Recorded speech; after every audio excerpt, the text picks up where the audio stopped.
Good morning students. आज का हमारा विषय है राजपूत चित्रकला शैली और इसके अंतर्गत हम आज मेवाड़ चित्रकला शैली के बारे में अध्ययन करेंगे। ये बीए पार्ट थर्ड का पेपर फर्स्ट की यूनिट थर्ड का टॉपिक है।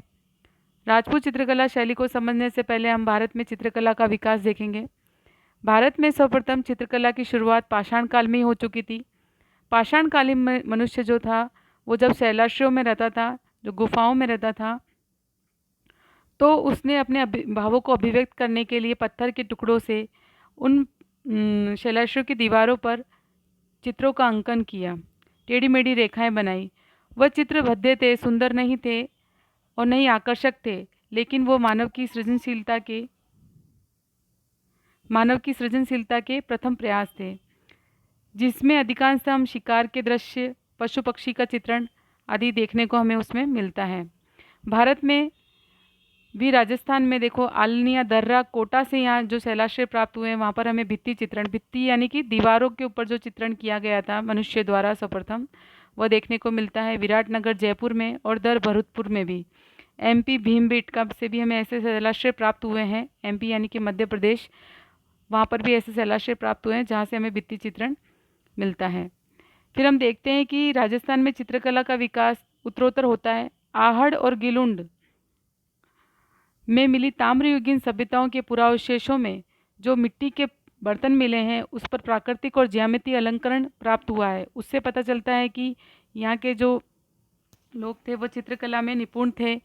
फिर लोहयुगीन सभ्यता नो भरतपुर, विराटनगर जयपुर और सुनारी झुंझुनू से भी जो हमको मृदभांड मिले हैं, जैसे कि कटोरा, थाली, लोटा इत्यादि बर्तनों पर स्लेटी और काले रंग की ज्यामिति चित्रकारी इस बात को पुष्ट करती है कि चित्रकर्म की यहाँ लंबी परंपरा रही है।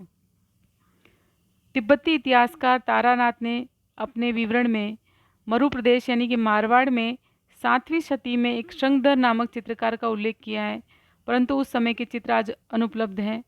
ये एक विवरण उन्होंने दिया है। जो तारानाथ हैं वो तिब्बती इतिहासकार थे और उन्होंने जब भारत का विवरण प्रस्तुत किया तो उसमें मारवाड़ के एक शंखधर नामक चित्रकार का उल्लेख उन्होंने किया है, लेकिन उस समय के चित्र हमें नहीं मिलते।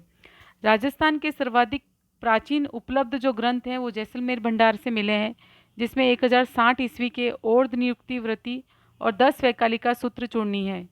यह कंपटीशन एग्जाम की दृष्टि से इम्पोर्टेंट है, तो इसे आप ध्यान से देखिएगा। 12वीं शताब्दी तक राजस्थान और गुजरात में जैन ग्रंथों का सर्वाधिक चित्रण हुआ और इस शैली को जैन गुजरात या अभ्रंश शैली के नाम से भी जाना जाता है। राजस्थानी शैली का वास्तविक विकास होता है 15वीं शती के पश्चात प्रारंभ हुआ इसमें, और इसी अभ्रंश शैली से इस राजस्थानी शैली का उद्भव हुआ, जो कि नवी अभ्रंश शैली का नवीन संस्करण थी और जिस पर गुजराती और जैन शैली की स्पष्ट छाप रही। इसमें मुख्यतः रागमाला, कृष्णलीला, श्रृंगार, ऋतु वर्णन आदि विषयों का चित्रण हमें देखने को मिलता है। अब ये एक महत्वपूर्ण चीज़ है कि राजस्थान में चित्रकला का प्रारंभ और विकास सबसे पहले हुआ मेवाड़ के अंदर। चूँकि राजपूताना विभिन्न रियासतों में विभक्त था, अतः राजस्थानी चित्रकला का विकास भी इन्हीं विभिन्न रियासतों में अलग अलग विशिष्टताओं के साथ हुआ। विभिन्न रियासतों में पलने वाली कला शैली को सामूहिक रूप से राजस्थानी लघु चित्रकला शैली कहा गया। मेवाड़ में जन्मी चित्रकला जिसने अजंता के चित्रण को आगे बढ़ाया। अजंता एलोरा में जो हमें चित्र मिले थे, उस चित्र परंपरा को मेवाड़ की चित्रकला ने आगे बढ़ाया। इसमें अनेक सचित्र, लघु चित्र और भित्ति चित्र हमें देखने को मिलते हैं। जैन, गुजराती और अभ्रंश शैली के प्रभाव से विकसित राजस्थानी चित्रकला शैली कालांतर में जब राजपूतों ने मुगलों के साथ अपने संबंध स्थापित किए तो उस पर मुगल काल में ये समन्वय स्थापित करके परिमार्जित होने लगी और उस पर मुगल प्रभाव जो था वो बढ़ने लगा। कुछ विद्वान जो है वो 17वीं और 18वीं शताब्दी के प्रारंभिक काल को राजस्थानी चित्रकला का स्वर्ण युग मानते हैं। अंग्रेजी शासन के समय राजस्थानी चित्रकला को आघात लगा, फिर भी किसी न किसी रूप में वह जीवित रही। अब राजस्थानी चित्रशैली का नामकरण और संबंध। रामकृष्ण दास व अन्य विद्वानों ने इसे राजपूत या राजस्थानी चित्रशैली नाम दिया है। राजस्थानी चित्रशैली का सर्वप्रथम विभाजन स्वर्गीय आनंद कुमार स्वामी ने राजपूत पेंटिंग नामक पुस्तक में किया है, जिसमें उन्होंने पहाड़ी चित्रशैली को भी शामिल किया है। लेकिन जब हम राजपूत चित्रशैली की बात करते हैं तो उसमें केवल राजस्थान की चित्रशैली ही व्यवहार में सम्मिलित की जाती है। तो अब हम देखेंगे समेकित राजपूत चित्रशैली की क्या विशेषताएं थी। तो देखो, उसकी तकनीकी विशेषताएं क्या थी। जिसमें रेखाओं का कम प्रयोग हुआ है। चटकीले आकर्षक रंग लाल, पीला, हरा, ये रंग जो थे इनका अधिक अंकन मिलता है। मुगल प्रभाव देखने को मिलता है। इन चित्रों में चित्रकारों के नाम अंकित नहीं है और ये चित्र मुख्यतः वसूली पर बनाए गए हैं, एक के ऊपर एक कागज रखकर। इसका आकृतिक, इसमें जो चित्र बनाए गए हैं उनका आकृतिक विन्यास जो था बहुत स्पष्ट है। विषय लोक जीवन का सानिध्य, लोक जीवन से संबंधित विषय इनमें देखने को मिलते हैं। भाव प्रवणता, भावों का अच्छा सा निरूपण हमें इनके चित्रों में देखने को मिलता है। राजपूत चित्रकला शैली में विषय वस्तु का वैविध्य, अलग अलग विषयों पर चित्रकारी की गई है। प्राकृतिक परिवेश का चित्रण किया गया है, प्रकृति का बहुत अच्छा चित्रण मिलता है और प्रकृति का मानवीकरण हमें देखने को मिलता है। आंतरिक अभिव्यक्ति प्रधान चित्र बनाए गए हैं। इसके अलावा ऐतिहासिक घटनाओं और दरबारी जीवन के चित्र हैं। आखेट यानी कि शिकार के दृश्य, राजा महाराजाओं के व्यक्तिगत चित्र देखने को मिलते हैं। जो धार्मिक स्थलों से जो चित्र मिले हैं उनमें लोक जीवन का बाहुल्य है। भक्ति और श्रृंगार का सजीव चित्रण हमें देखने को मिलता है। इसके अलावा महलों, किलों, मंदिरों और हवेलियों में भी चित्रण देखने को हमें मिलता है। ऋतुओं का श्रृंगारिक चित्रण किया गया है।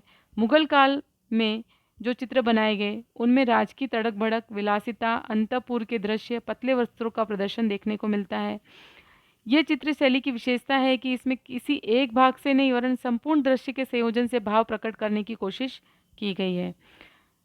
समग्रता को इंगित करती है, इसकी ये विशेषता है। नारी सौंदर्य इसका विशेष ध्यान रखा गया है और आम जीवन और लोक विश्वास, यानी कि सभी तरह के यहाँ पर चित्र हमको देखने के मिलते हैं, चाहे वो दरबारी जीवन हो, चाहे फिर वो लोक जीवन हो, आखेट के दृश्य हो, प्रकृति का सुरम्य अलंकारिक चित्रण हो, नारी सौंदर्य हो, तो ये सारे, और या फिर धर्म से संबंधित जो चित्रण हो, तो सभी तरह के यहाँ पर विषयों का संयोजन हमें देखने को मिलता है। अब राजस्थानी चित्र शैलियों का वर्गीकरण जो है, भौगोलिक और सांस्कृतिक आधार पर राजस्थानी चित्रकला शैली को हम 4 स्कूल या शैलियों में विभक्त कर सकते हैं, जिसमें है मेवाड़ शैली, मारवाड़ शैली, हाड़ौती शैली और ढूंढाड़ शैली। जिसके अंतर्गत आज हम मेवाड़ के अंतर्गत आती है चावड़, उदयपुर, नाथद्वारा, देवगढ़ शैली। मारवाड़ शैली में आती है जोधपुर, बीकानेर, किशनगढ़, अजमेर, नागौर और जैसलमेर शैली, जो उप शैलियाँ हैं इसकी। हाड़ौती शैली के अंतर्गत जो उप शैली है वह है बूंदी और कोटा, और ढूंढाड़ शैली में है आमेर, जयपुर, अलवर, उनियारा और शेखावटी शैली। तो आज हम मेवाड़ शैली के बारे में विस्तृत अध्ययन करेंगे। राजस्थानी चित्रकला शैली का मौलिक रूप परिलक्षित होता है। जैसे कि मैंने आपको बताया था कि मेवाड़ के अंतर्गत ही राजस्थानी चित्रकला शैली का जन्म हुआ, इसलिए यहाँ मौलिक रूप जो था इसका परिलक्षित होता है। पोथी ग्रंथों का सर्वाधिक चित्रण यहाँ मिलता है, जैसे श्रावक प्रतिक्रमण, सूत्रचूर्णी और सुपार्श्वनाथ चरितम। यहाँ पर हमें ब्रज चित्रण की परंपरा भी देखने को मिलती है, जो यूपी के आसपास का जो भरतपुर के और यूपी से सटा हुआ जो क्षेत्र है वो वहाँ पर ब्रज परंपरा ज़्यादा रही है, और वहीं से आए जो है वहीं के प्रभाव से उसी क्षेत्र के प्रभाव से यहाँ पर ब्रज चित्रण जो परंपरा है वो देखने को मिलती है।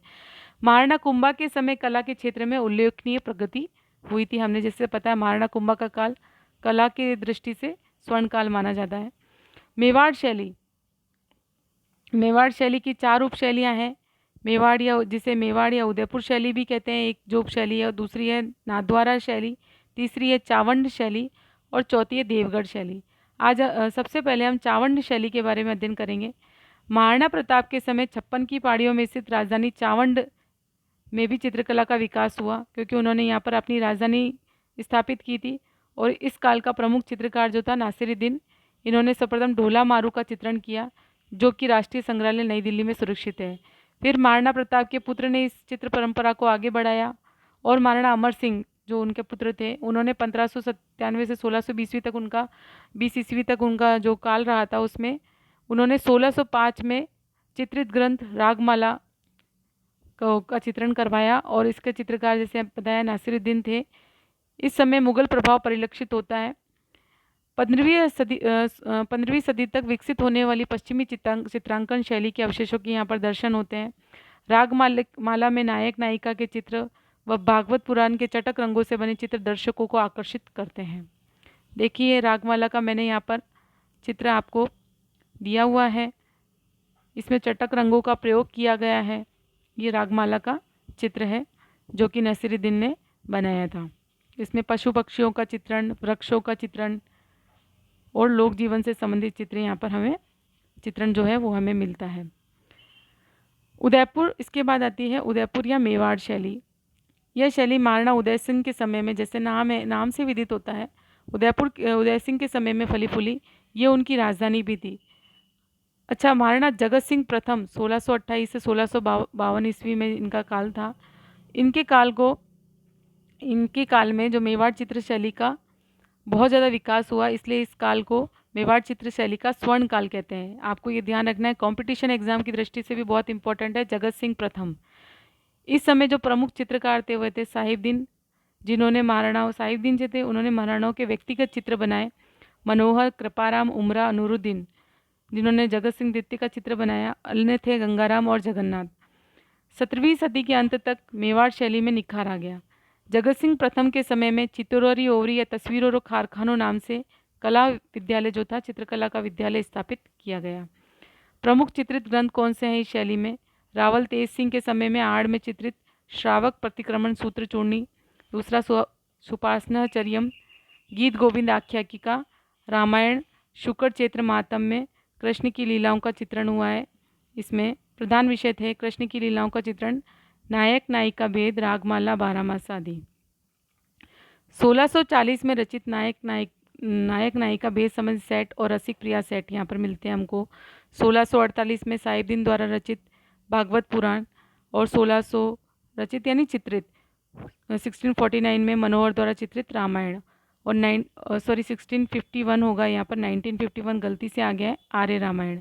प्रमुख रंग पीला और लाल, यहाँ पर पीला और लाल रंग की प्रधानता रही है और हाशिए में लाल और पीले सादा पट्टियों में चित्रित किए गए हैं। पुरुष आकृति में गठीला शरीर, लंबी मूछें, विशाल नयन, छोटा कद, कपोल तक जुल्फें, सिर पर पगड़ी, कमर में पटका, लंबा घेरदार जामा और कानों में मोती का प्रयोग हुआ है। नारी आकृति में ओज, उद्दात और सरल भाव लिए चेहरे, कमल और मीनाकृत आँखें, गरुड़ सी लंबी नाक, भरी हुई दोहरी चुबुक, टिकना कद, चिबुक पर तिल, लंबी वेणी, लहंगा पारदर्शी ओढ़नी और नीम के पत्ते सी बोहें। अन्य विशेषता क्या है? राजस्थान में चित्रकला की मूल शैली यही है, गुर्जर और जैन शैली से प्रभावित है। पौथी ग्रंथों का सबसे ज़्यादा चित्रण हुआ है। बादलों से युक्त नीला आकाश, कदम वृक्ष का चित्रण हमें देखने को मिलता है, जैसे मैंने आपको बताया। हाथी का चित्रण हमें यहाँ देखने को मिलेगा। कोयल, सारस, मछली यानी प्राकृतिक चित्रण हमें देखने को मिलेगा। सबसे इम्पोर्टेंट, मेवाड़ शैली में शिकार के दृश्यों में त्रिआयामी प्रभाव दर्शाया गया है। महाराणा जगत सिंह के काल में मेवाड़ के चित्रों में रंग के प्रयोग की एक विशेषता रही कि बाहर वाली वस्तुओं पर रंग जो था वो ज़्यादा गहरा था और जो हल्की वस्तुएं थी उनका रंग भी हल्का था।